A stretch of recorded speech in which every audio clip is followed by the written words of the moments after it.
Are you sure you know what real, deep, healthy sleep is? Modern people spend thousands of dollars on orthopedic mattresses, soundproofing, and sleeping pills, but still wake up feeling exhausted. We have surrounded ourselves with comfort, but lost the very ability to rest well that our ancestors possessed. Medieval people, deprived of all the benefits of civilization, possess the secret of recovery that we have irretrievably lost in the pursuit of progress.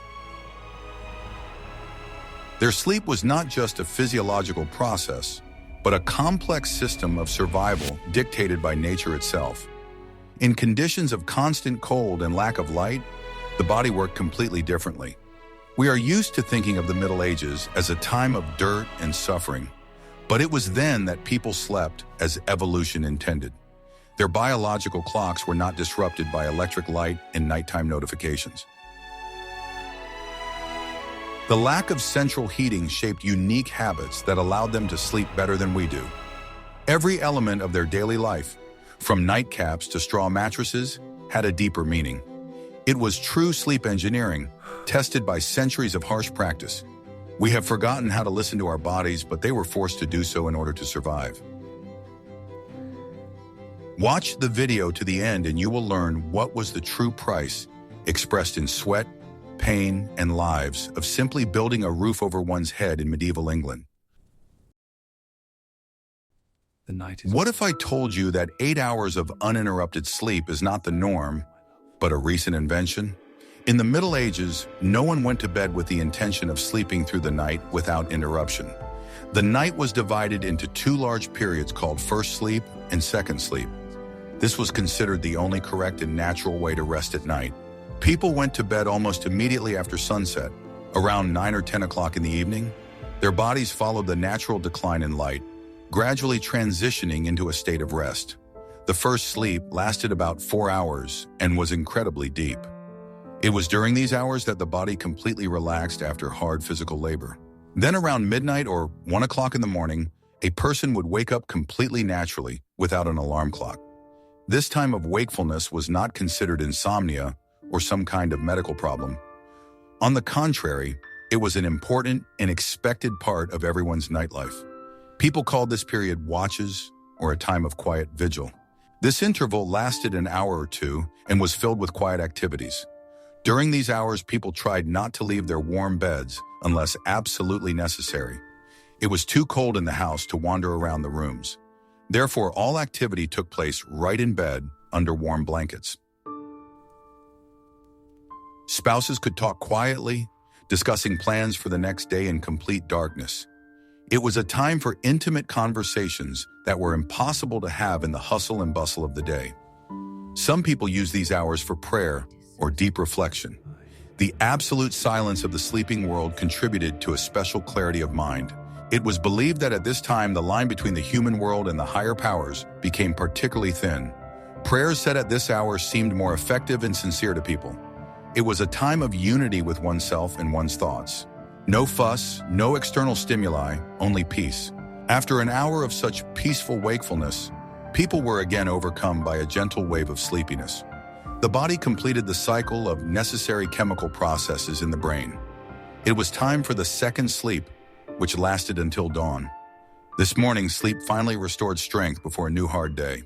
Modern scientific research confirms that this fragmented pattern is most natural for the human brain.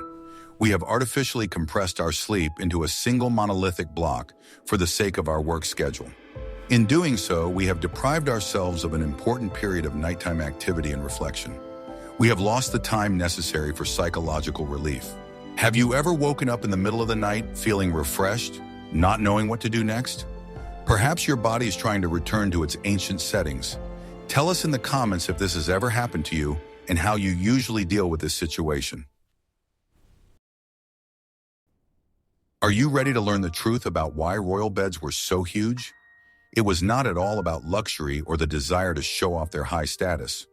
The reason lay in the harsh necessity to preserve precious warmth at any cost.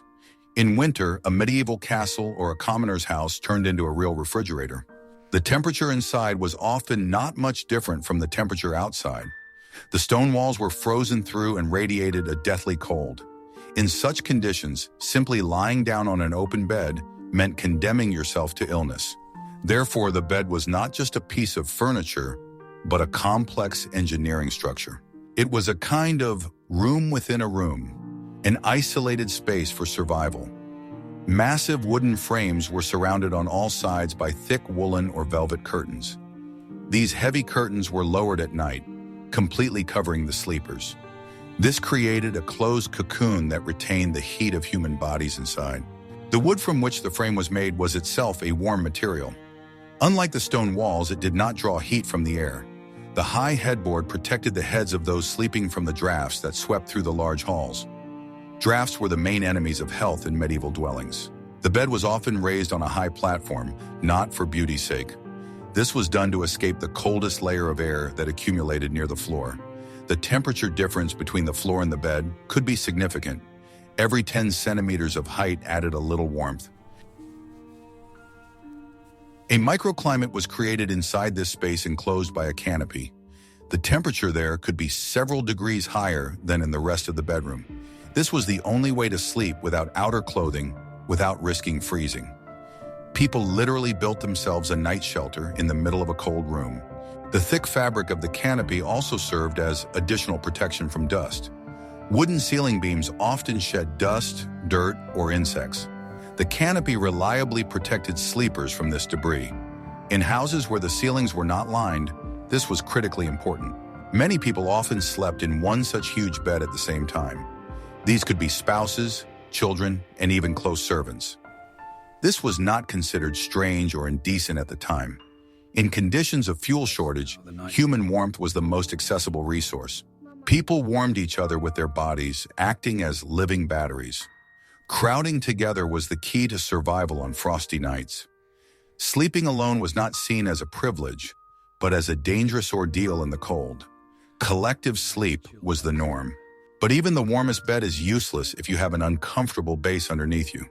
What do you think mattresses were made of that provided such sweet dreams? In the next chapter, you will learn what these people slept on and why it was more comfortable than modern springs. Want to know a secret that will change your perception of comfort? What people slept on in the Middle Ages was radically different from our familiar modern mattresses. They had neither complex spring blocks nor smart memory foam that adapts to the body. Their technologies were different, but ingenious and effective in their own way. The basis of any decent sleeping place was a complex system of strong ropes stretched over a wooden bed frame. Special holes were drilled in the frame, through which ropes were passed, forming a tight woven mesh. This mesh acted as a shock absorber and sprang under the weight of the human body, supporting the back. However, over time, the knots inevitably weakened under the load, and the net began to sag to the floor, creating discomfort. Therefore, the ropes had to be tightened regularly to restore their elasticity and tension. A special tool, similar to a wooden wrench or lever, was used for this procedure. This is where the famous expression, "to sleep soundly," comes from, which we still use today. Originally, it literally meant tightly stretched ropes that guaranteed a good night's sleep without sagging. If the bed was loosely stretched, the person would wake up exhausted and with a sore back. A thick cover made of coarse but durable linen fabric was placed over this rope net. This bag, called a mattress, was stuffed with fresh straw or soft hay from the meadows. Straw was the most affordable, warm, and cheap filler of the time, which could be found on any farm. Even the poorest peasant could afford it by simply collecting the leftovers after the harvest. The filling in such mattresses was changed regularly, sometimes several times a year or every season. This allowed the sleeping place to always remain fresh, voluminous, and elastic, rather than lumpy. Old matted straw was simply burned in the yard, and new fragrant straw was stuffed into the cover instead. This ensured the highest level of hygiene, which is completely unattainable for our modern stationary mattresses, which accumulate dust for years. Various dried fragrant herbs and flowers were often added to the straw. Lavender, mint, bitter wormwood, and thyme were frequent guests in medieval beds.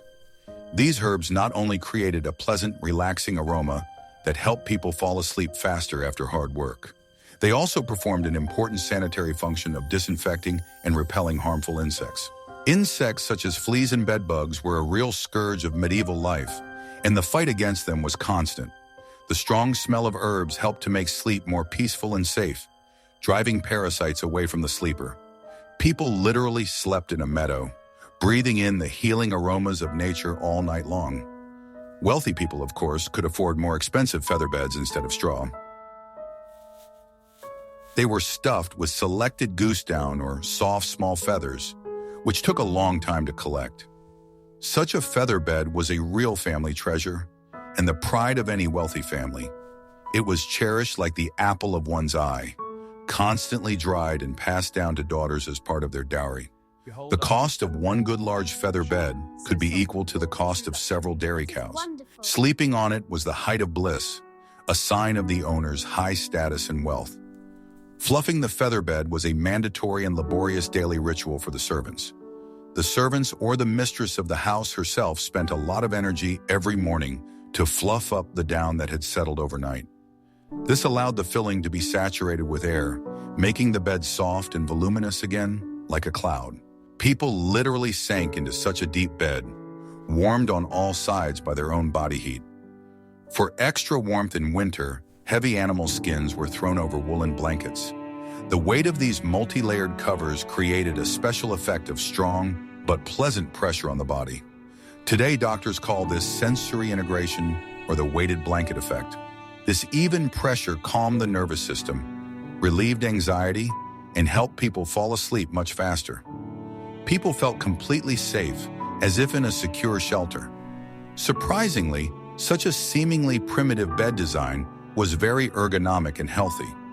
Natural materials breathe well, constantly removing excess moisture from the sleeper's body. People woke up in the morning fully rested, dry, and without back or neck pain. Ancient craftsmen knew a thing or two about rest, using simple but effective solutions. If you like learning such unexpected facts about history, like this video, and be sure to subscribe to the channel so you don't miss any new discoveries. Guess what happened next when the temperature in the bedroom dropped below zero? People showed remarkable ingenuity, coming up with ways to preheat their beds. Lying down in an icy bed was not only unpleasant, but also dangerous to health. The body spent too much energy warming up the sheets. One of the most popular devices was a special metal hot water bottle. It was a copper or brass container with a lid. This container was attached to a long wooden handle so as not to burn your hands. Outwardly, it resembled a large closed frying pan. Hot coals were poured into this brazier directly from the fireplace or stove. The metal heated up instantly, turning into a powerful source of heat. A maid or housewife would move this brazier between the sheets shortly before bedtime. It was necessary to act quickly and energetically so as not to burn the fabric. This required a certain amount of skill and dexterity. If the warmer was held in one place for too long, the linen could be ruined. The movements had to be smooth, covering the entire area of the bed. The coals gave off heat that drove away dampness and cold. The room was filled with the distinctive smell of heated fabric and light smoke. It mixed with the aroma of herbs from the mattress, creating a cozy atmosphere. Another heating option was a device called a monk. It was a wooden frame structure that was placed in the center of the bed. A pot with smoldering coals was placed inside this frame. Wooden ribs lifted the blankets, creating a dome underneath. Warm air from the pot circulated under the blanket, evenly warming the bed. This method was safer, as the coals did not touch the fabric directly. Poor people used simpler and more affordable methods. They heated large river stones or ordinary bricks in the hearth. These hot objects were wrapped in thick woolen cloth. This bundle was placed at the feet, under the blanket. This improvised heat accumulator worked surprisingly well. The stones slowly gave off heat, maintaining the temperature almost until morning. Warm feet were crucial for falling asleep quickly. If the feet were warm, blood circulated better throughout the body. This allowed a person to relax even in a room with sub-zero temperatures. The water in the jug at the head of the bed could turn to ice by morning, but under the blanket, a saving oasis of warmth remained. Preparing for bed was a whole survival ritual. These simple actions prepared the brain for rest and relaxation. The lack of central heating made people appreciate every degree of warmth. How do you cope with the cold when the heating is turned off at home? In the next chapter, you will learn why sleeping in a hat was not a whim, but a necessity. Sleepwear in the Middle Ages served an exclusively utilitarian function. No one thought about fashion, beauty, or the seductiveness of clothing. The main and only task was to preserve the precious warmth of the body. Night was a time of cold, and people prepared for it carefully. People slept in long, loose-fitting shirts that reached their feet. These were usually made of natural linen, or, for the poor, hemp. Linen had excellent hygienic properties for sleeping. It absorbed sweat while keeping the skin dry and warm. Such a shirt was worn directly on the naked body, like a second skin.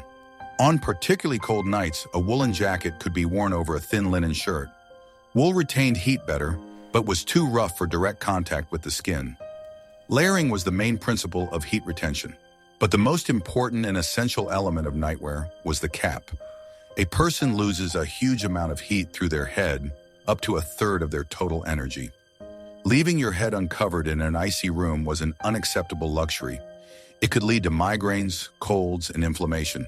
Men wore thick knitted caps, often with a tassel at the end. They fit snugly around the skull and covered the ears from drafts. The cap had to fit tightly so that it would not slip off during sleep. Women used scarves or special bonnets under which they tucked their hair. This protected the hair from tangling and created an extra layer of warmth. The cap gave a psychological feeling of security and comfort. Taking off the cap in the middle of the night meant waking up from the sudden cold. The cold air instantly cooled the head and caused discomfort. Thick woolen socks or stockings were always worn on the feet. The limbs froze first due to the slowdown in blood circulation during sleep. Icy feet could keep you awake for several agonizing hours.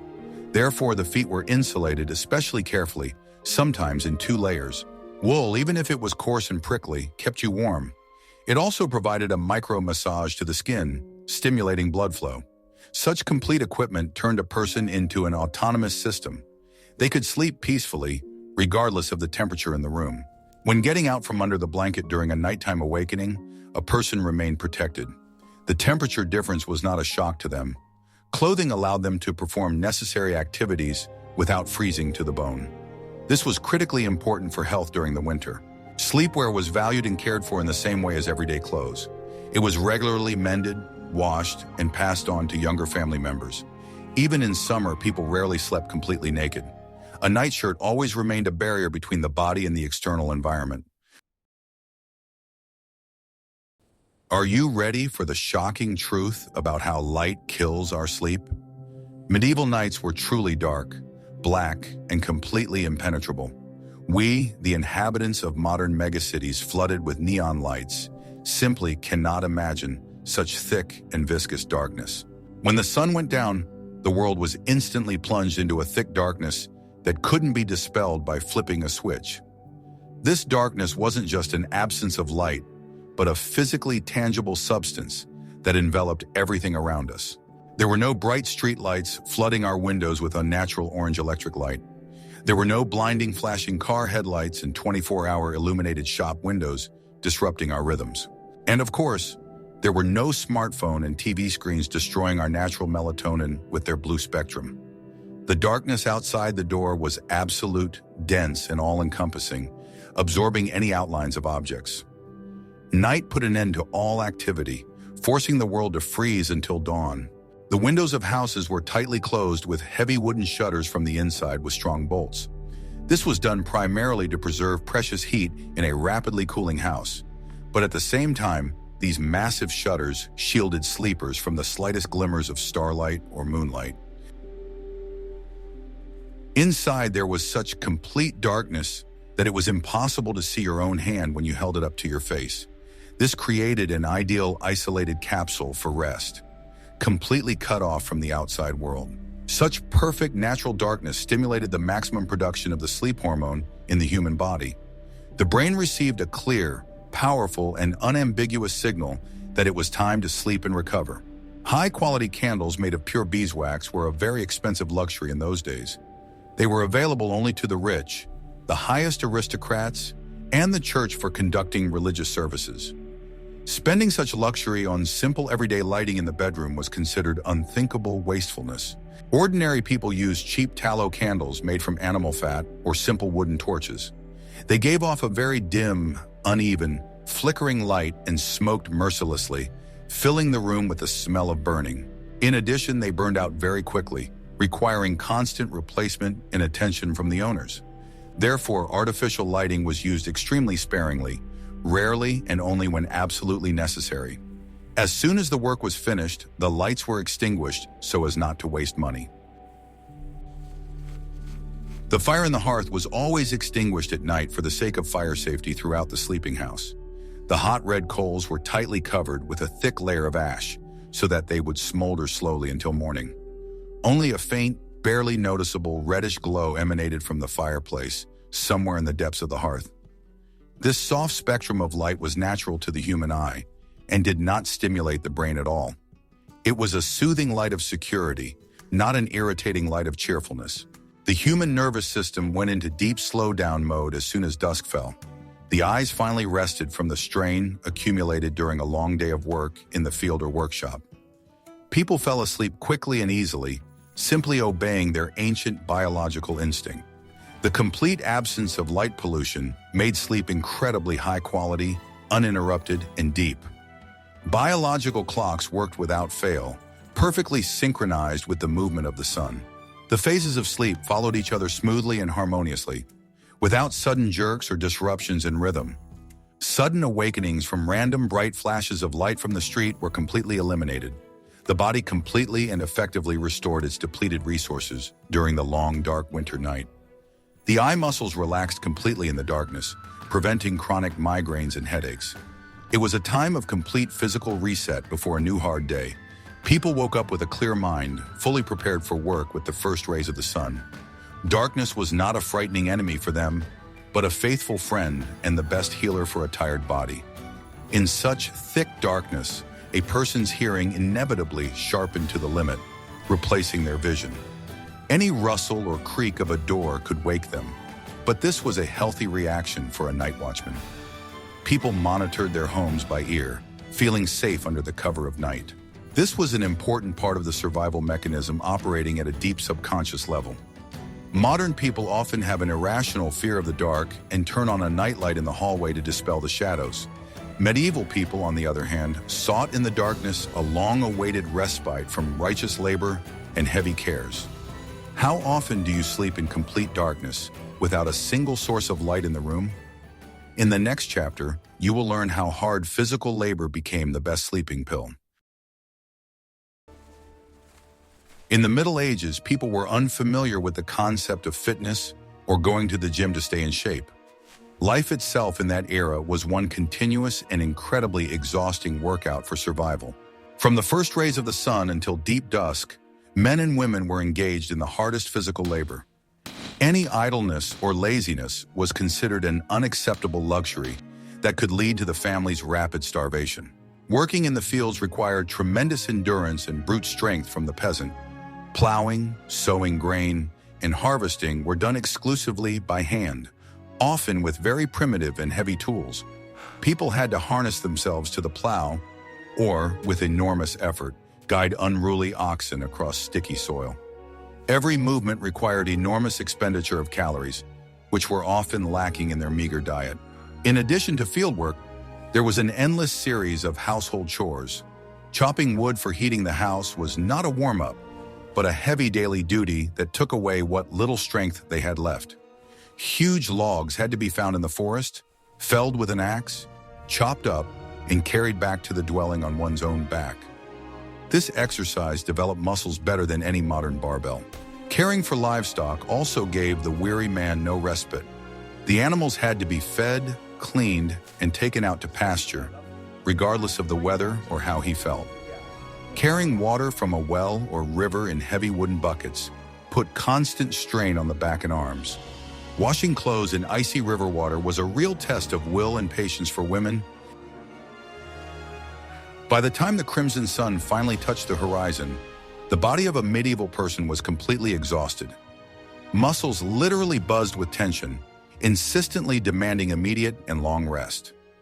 Internal energy reserves were depleted to the very bottom, and the body went into economy mode. This state of extreme physical fatigue is rightly considered the best natural sleeping pill. Its effect cannot be replaced by any modern pills or sedative drops. People of that era never tossed and turned in bed for hours, thinking about their problems or plans for tomorrow. Insomnia was a disease of rich idlers, not simple hard workers.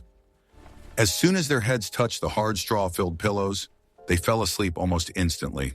A person immediately fell into a deep, dark, and viscous sleep without any dreams. The body demanded immediate restoration of damaged muscle tissue and urgent replenishment of strength for a new day. They often slept together, warming each other with the heat of their bodies in cold houses. This sleep was like a little death, so insensitive and deep was it.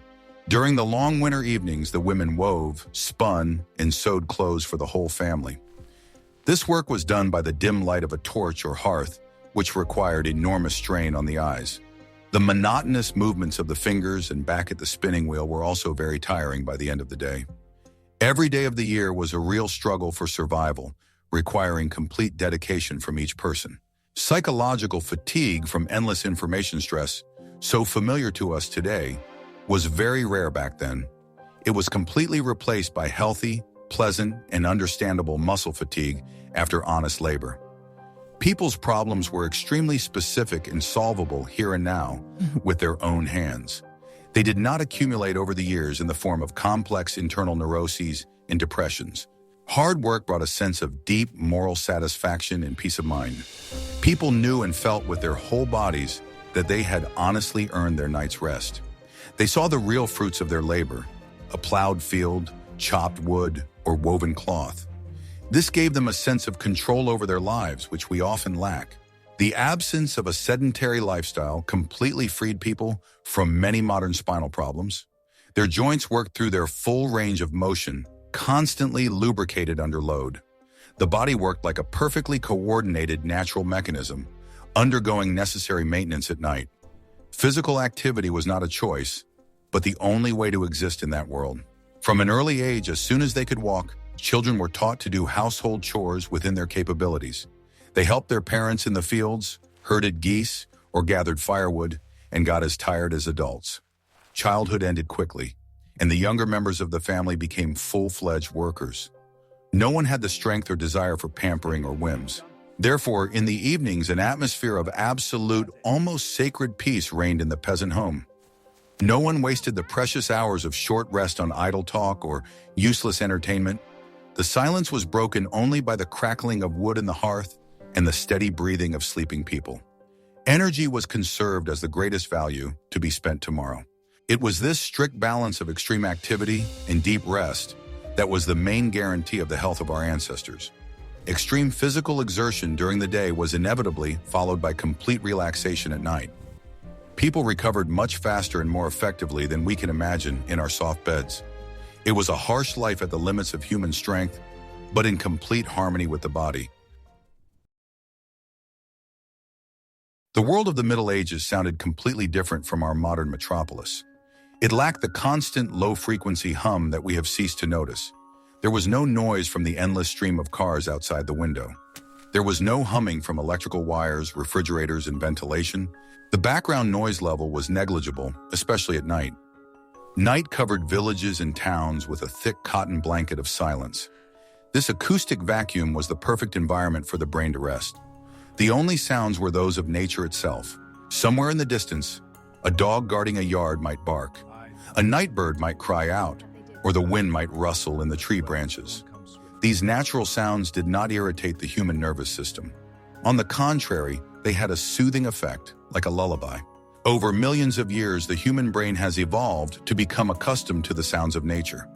It does not perceive the sound of rain or the crackling of logs as a threat.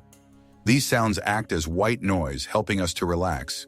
The absence of harsh man-made sounds allowed the nervous system to reboot. In cities, massive fortress gates were locked at night. The movement of carts and wagons on the pavements ceased completely. The cries of street vendors and the noise of craft workshops subsided with the setting of the sun. The time came when the city fell silent until morning. Each person was left alone with their home and family. The walls of the houses provided excellent sound insulation from the neighbors. Stone masonry or thick logs did not let any unnecessary sounds through. Neighbors could not be heard as they can in modern panel high-rise buildings. Personal sound space was respected and protected by the architecture itself. This acoustic hygiene was incredibly important for mental health. The ears rested from the constant information overload. The brain did not waste resources on filtering out unnecessary noise. Silence was not frightening, but enveloping and healing. People learned to listen to silence and distinguish its nuances. This developed attention and a sense of unity with the world. Sleep in such an environment was calm and uninterrupted. Waking up in the morning was smooth and natural. There was no sharp and hateful ringing of an electronic alarm clock. People were awakened by the crowing of roosters or the ringing of church bells. These sounds grew gradually, giving the body time to wake up. The transition from night to day was harmonious and gentle. We have lost this privilege of absolute silence in our cities. Now we pay for it with chronic stress and fatigue. Medieval peasants enjoyed a peace that is only available to us in the wilderness. The fire keeps us warm. The diet of medieval people was closely linked to daylight hours and the movement of the sun across the sky. It directly affected the quality and overall duration of nighttime sleep. Dinner in an ordinary family was usually quite early, before it got completely dark. This was due to the urgent need to save expensive candles and firewood for the hearth.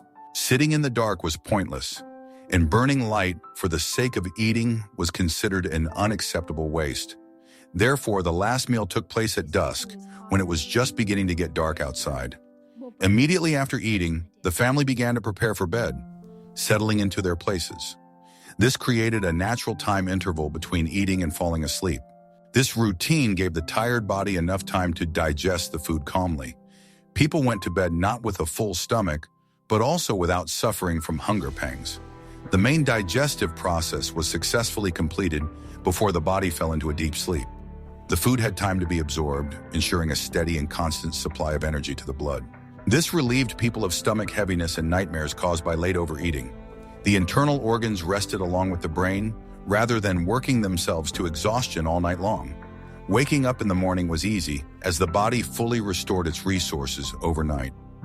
This healthy routine was not dictated by doctors, but by the harsh reality of everyday life. The diet of ordinary people consisted of very simple, coarse, and incredibly filling foods. The menu was dominated by thick whole-grain porridge and coarse ground black bread. Often, hearty vegetable soups with turnips, cabbage, or beans were steaming on the table. Such food is extremely rich in slow carbohydrates, which take a long time to break down in the stomach. These foods acted like a long-lasting battery for the human body.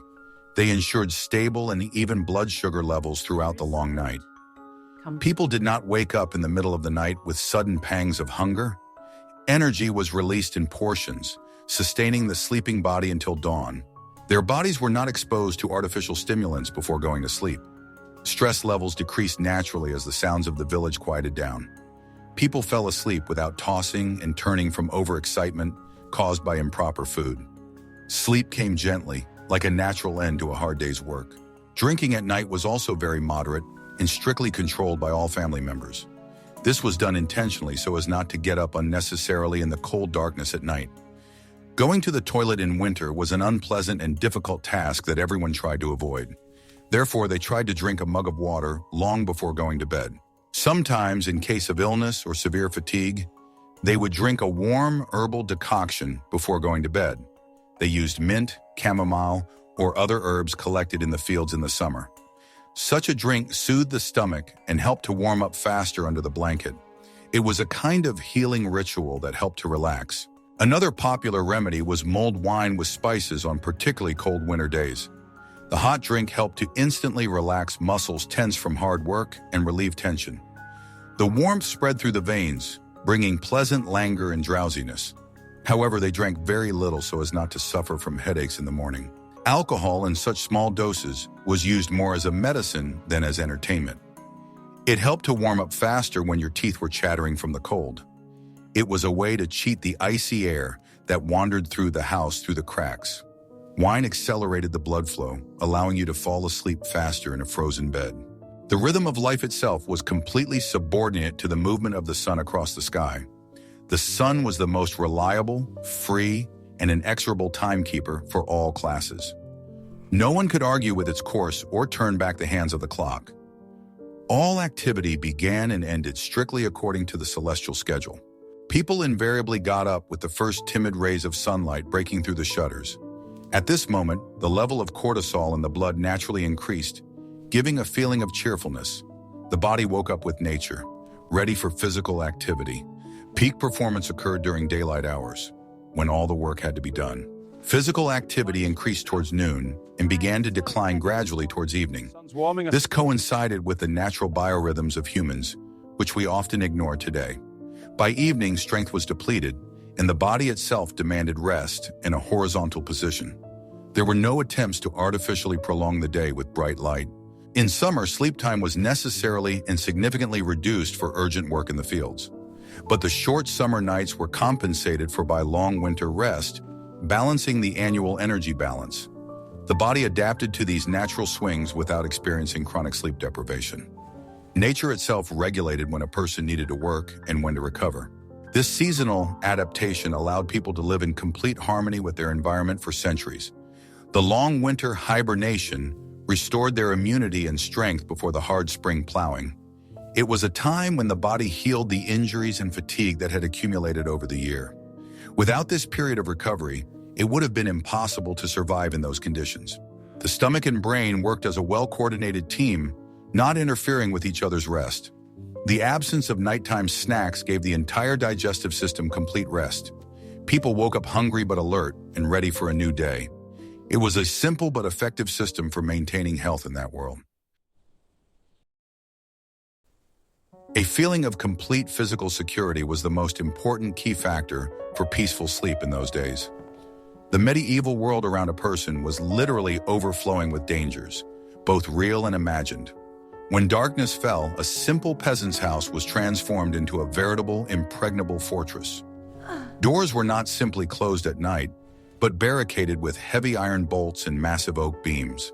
The windows were tightly closed with thick wooden shutters, completely cutting off the frightening outside world. This daily evening ritual of sealing the house had enormous psychological significance for all the inhabitants. It clearly and uncompromisingly divided the space into a dangerous outside and a safe inside. A person knew for sure that as long as they were inside this boundary, nothing and no one could threaten them. Only behind these thick walls and sturdy doors could they finally relax completely. This intoxicating feeling of a protected territory allowed the psyche to calm down after a stressful day. Even inside the house itself, there was an unspoken hierarchy of safety zones. The undisputed center and heart of this defensive system was the large family bed with a canopy. The tightly drawn canopy created the last, most intimate line of defense against the darkness of night. There, in this warm and completely dark cocoon, a person felt completely invulnerable. The thick fabric muffled sounds and kept the precious warmth inside the sleeping area. It was a small personal refuge where neither drafts nor nighttime fears could penetrate. The physical presence of other family members nearby greatly enhanced this feeling of deep security. The steady breathing and living warmth of loved ones had a better effect on a tired brain than any sedative. People could feel each other's elbows, and this gave them a sense of belonging to a pack that was difficult to defeat. The closeness gave rise to a calmness that was inaccessible to a lonely person in an empty room. Loneliness in those harsh times was perceived not as freedom, but as a direct threat and weakness. Crowded and cramped conditions, on the contrary, were the main guarantee of survival and collective protection. Knowing that there was someone nearby who would definitely wake up in case of trouble was very helpful. It allowed everyone to fall into a deep sleep, completely switching off their own vigilance. Sincere prayer before bed was a powerful psychological tool in that religious era. It really helped people shift their anxieties and fears onto the shoulders of higher heavenly powers. People freed their minds from the heavy responsibility for things they could not control themselves. The belief in the physical protection of guardian angels standing at the head of the bed was absolutely real and tangible. Dogs sleeping in the house or at the doorstep also played an important role as a living and reliable alarm system. Their sensitive animal sleep and instant reaction to any suspicious noise protected the peace of their owners. Animals were a full-fledged and respected part of the complex security system of a medieval dwelling. Sleeping with them was much calmer and safer because a dog cannot be deceived. A proven weapon, whether a heavy axe or a sharp knife, was always at hand for the head of the family. It was often placed directly under the bed or hidden under a pillow so that it could be grabbed in a second. This gave the man iron confidence in his strength and ability to protect his family.